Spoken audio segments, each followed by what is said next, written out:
కూటమి ప్రభుత్వం అధికారంలోకి రాగానే ప్రజలపై విద్యుత్ ఛార్జీల భారాన్ని మోపిందని వైఎస్ఆర్సీపీ నాయకులు విమర్శించారు. ఎన్నికల ముందు ఇచ్చిన వాగ్దానాలను ప్రభుత్వం అమలు చేయకపోగా విద్యుత్ ఛార్జీల పెంపుతో సామాన్యుల నడ్డి విరుస్తోందని మండిపడ్డారు. తెనాలి నియోజకవర్గ వైఎస్ఆర్ పార్టీ ఆధ్వర్యంలో శుక్రవారం కరెంటు ఛార్జీల బాధలపై నిర్వహించిన పోరుబాట కార్యక్రమం విజయవంతమైంది. తెనాలి నియోజకవర్గ వైసీపీ సమన్వయకర్త మాజీ ఎమ్మెల్యే అన్నాబత్తుని శివకుమార్ ఆధ్వర్యంలో చెంచుపేట విద్యుత్ కార్యాలయం వద్ద నిర్వహించిన ధర్నాలో పెద్ద సంఖ్యలో పార్టీ శ్రేణులు పాల్గొన్నారు. అన్నాబత్తుని శివకుమార్తో కలిసి పార్టీ నాయకులు కార్యకర్తలు నిరసన కార్యక్రమం నిర్వహించారు. పెంచిన ఛార్జీలను తగ్గించాలంటూ నినాదాలు చేసి అధికారులకు వినతి పత్రం అందజేశారు. ఈ సందర్భంగా మున్సిపల్ చైర్పర్సన్ తాడిపోయిన రాధిక, రైతు నాయకుడు Kallam Venkatappareddy, municipal vice chairman Malepati Hariprasad, మాజీ ఎంపీపీ చెండుపోయిన శ్రీనివాసరావు, పెదలంక వెంకటేశ్వర్లు, కట్టారి హరీష్, మన్నవ శాంతకుమారి, అక్కిదాసి కిరణ్ కుమార్ తదితరులు మాట్లాడుతూ కూటమి ప్రభుత్వం అధికారంలోకి వచ్చి రాగానే కరెంటు ఛార్జీలను భారీగా పెంచి ప్రజలపై భారం మోపారని విమర్శించారు.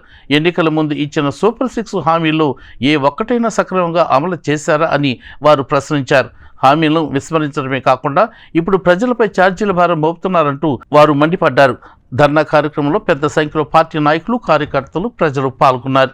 ముందుగా అందరికీ నమస్కారం. ఈ రోజున మన మాజీ ముఖ్యమంత్రి గారైన జగన్మోహన్ రెడ్డి గారి పిలుపు మేరకు, అలానే మన శాసనసభ్యులు అన్నాబత్తుని శివకుమారి ఆయన ఆధ్వర్యంలో, అలానే అలాగే కౌన్సిలర్స్, మా కుటుంబ సభ్యులు లాంటి మన వైఎస్ఆర్ కాంగ్రెస్ పార్టీ సభ్యులందరికీ, అలానే ఈ రోజున వినతి పత్రం ఇస్తానికి ఈ రోజున ఇక్కడ ప్రజల మీద అతిగా భారం మోపటాన ఈ విద్యుత్ ఛార్జీలు అనేది తగ్గించాలని మేము వినతి పత్రం ఇవ్వటం జరిగింది. అందులో భాగంగా మన ముఖ్యమంత్రి అయిన చంద్రబాబు నాయుడు గతంలో ఎలక్షన్ టైంలో ఇంటింటికి వెళ్ళి మేము విద్యుత్ ఛార్జీలు కానివ్వండి, నీకు 15 అంటే మామూలు పార్టీ తరఫున అందరూ ప్రచారంకి వెళ్ళినప్పుడు ఇస్తా అన్నారు, నీకు 15,000 నీకు 15,000 అన్నారు. ఇంతవరకు ఆ పథకాలను ఇచ్చే దాకా లేదు. అలానే ఈ అతిగా ఈ విద్యుత్ ఛార్జీ అనేది ప్రజల మీద భారం మోపడం ధర్మం కాదు. మరి ఈ రోజున ఈ ధర్నా కార్యక్రమం చేయడానికి కారణం ఏంటంటే, మరి పెన్షన్ ఛార్జీలు మరి 9,000 కోట్ల రూపాయల దాకా ప్రజల మీద భారం చేయడం జరుగుతుంది. మరి ఇది ప్రజలందరికీ భారం అవుతుంది. కాబట్టి మరి వైఎస్ఆర్ పార్టీ తరఫున మేము అందరం కూడా తెనాలి పట్టణంలోనే ఉన్న డి ఆఫీస్కి మెమరాండా ఇవ్వడం జరిగింది.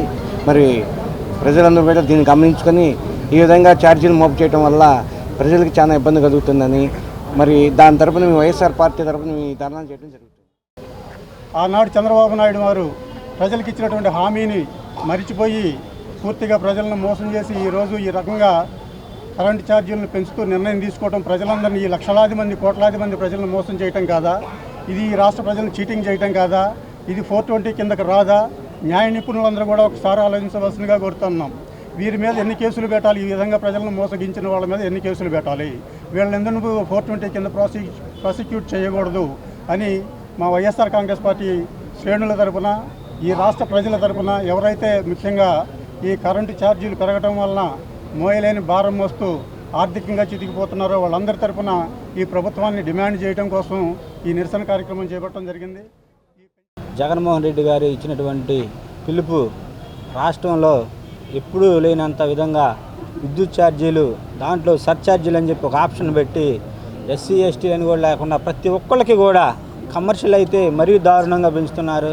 ఇవన్నీ కూడా తగ్గించాలని చెప్పి ప్రజల పక్షాన మా తెనాలి నియోజకవర్గంలో తెనాలి మాజీ శాసనసభ్యులు అన్నాబత్తుని శివకుమార్ గారి నేతృత్వంలో వైఎస్ఆర్ కాంగ్రెస్ పార్టీ నాయకులు, కార్యకర్తలు, అభిమానులు, శ్రేణులు అందరూ కూడా కలిసికట్టుగా ఉండి ప్రజల తరఫున పోరాడుతున్నామని కూడా ఈ సందర్భంగా తెలియజేసుకుంటూ ప్రభుత్వం వెంటనే ఈ పెంచిన విద్యుత్ ఛార్జీలను ఉపసంహరించుకోవాలి. ఎప్పటికీ కూడా నేను కరెంటు ఛార్జీలు పెంచడానికి తెలియజేశారు.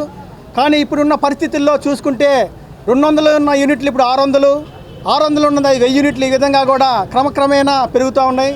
గత నెల బిల్లులకి ఈ నెల బిల్లులకు చూసుకుంటే చాలా వ్యత్యాసం ఉంది. అందరూ కూడా గమనించాలి. అదేవిధంగా ఎస్సీ బలహీన వర్గాలకు చెందించినటువంటి 200 యూనిట్ల ఉచిత విద్యుత్తుని కూడా తక్షణమే దాన్ని కూడా పునరుద్ధరించాలని కూడా మేము వైఎస్ఆర్ కాంగ్రెస్ పార్టీ తరఫున కూడా డిమాండ్ చేస్తున్నాం. ఈ విధంగా కూడా బలహీన వర్గాలకు ఇచ్చినటువంటి జగన్మోహన్ రెడ్డి గారు ఇచ్చినటువంటి హామీల్లో భాగంగా కూడా తొంగలోకి తొక్కుతున్నారు. కాబట్టి రాబోయే కాలంలో కూడా ప్రతి ఒక్కరు కూడా ఈ కూటమి ప్రభుత్వానికి బుద్ధి చెప్తారని కూడా తెలియజేస్తున్నాం. ప్రజా తిరుగుబాటు వస్తే వీళ్ళకి అతి దారుణంగా ఓడించి వీళ్ళు చేసే పనులు, ప్రతి ఒక్కళ్ళ మీద, కార్యకర్తల మీద పెడుతున్న తప్పుడు కేసులు, ఎప్పుడు కేసులు అండి వీళ్ళు ఎప్పుడు అయిపోతే వాళ్ళు ధర్నాలు చేయలేదా, వాళ్ళు తగలబెట్టలేదా, బంధువులు వస్తే కొట్ల మీద జులుం చేయలేదా, వాళ్ళ మీద మేము పెట్టామా? మా నాయకులు కానీ వాళ్ళ మీద అరెస్ట్ చేయాలంటే ఎన్నో కేసులు పెట్టవచ్చు వాళ్ళ మీద. మేము ఒక్క కేసు పెట్టాల. కార్యకర్తల్ని మీరు కేసులు పెట్టి భయపెట్టిద్దాం అనుకుంటున్నారేమో. ఎంత మీరు పెడతారో అంత తొక్కుంటా వెళ్ళి జగన్మోహన్ రెడ్డి గారిని గెలిపించుకుంటాం మేము. వెనక ఆడేది ఉండదు. రేపు వచ్చే ఒక ప్రభుత్వం మీకన్నా కూడా 175 సీట్లు పెరిగితే ఆ సీట్లకు కూడా కలుపుకొని ఎక్కువ సీట్లు గెలుస్తాం. మిమ్మల్ని చిత్తుగా ఓడిస్తాం. ఈ విద్యుత్ ఛార్జీలు వెనక్కి తీసుకోపోతే ఈ ధర్నా కూడా మళ్ళీ చేస్తాం. ప్రజల తరపున పోరాటం చేయాల్సిన మా బాధ్యత ఉంది కాబట్టి మేమందరం కూడా వైఎస్ఆర్ పార్టీ తరపున ప్రజల పక్షాన మేము ఎప్పుడు కూడా మరి ప్రజలకు అండగా ఉంటూ మరి రాబోయే రోజుల్లో జగన్మోహన్ రెడ్డి గారి యొక్క సువర్ణ పరిపాలన మళ్ళీ తీసుకురావాలనే ఆలోచనతో మేమందరం కూడా ఎంతో ఉత్సాహంతో మరి ఈరోజు ప్రజల తరపున ప్రజలను కలుపుకుని ఈరోజు సబ్స్టేషన్లో మరి వినతి పత్రం ఇవ్వడం జరుగుతుంది. మరి 2029లో జగన్మోహన్ రెడ్డి గారిని అట్లాగే ఇక్కడ చంద్రబాబు నాయుడు గారు ఎలక్షన్ ముందు చెప్పారు విద్యుత్ ఛార్జీలు పెంచము, తగ్గిస్తామని చెప్పారు. దానికి విరుద్ధంగా ఈ రోజున 15,450 కోట్లు ప్రజల మీద భారం మోపి విడతల వారీగా కట్టాల్సిందే అని చెప్పి ఉన్నారు. దానికి నిరసనగా ప్రజల తరపున ఈ ధర్నా కార్యక్రమం నిర్వహించడం జరిగింది. మనుషులపై వేస్తున్న భారం, దోచుకున్న విధానం, మరి కరెంటు ఛార్జీలు ప్రతి ఒక్కళ్ళకి భారమై ఉందని గ్రహించలేని గుడ్డి ప్రభుత్వానికి మేము బుద్ధి చెప్పాలి అని మరి ప్రజలందరికీ తెలియచేయాలని ఈ ధర్నాను మరి కొనసాగిస్తూ ఉన్నాం.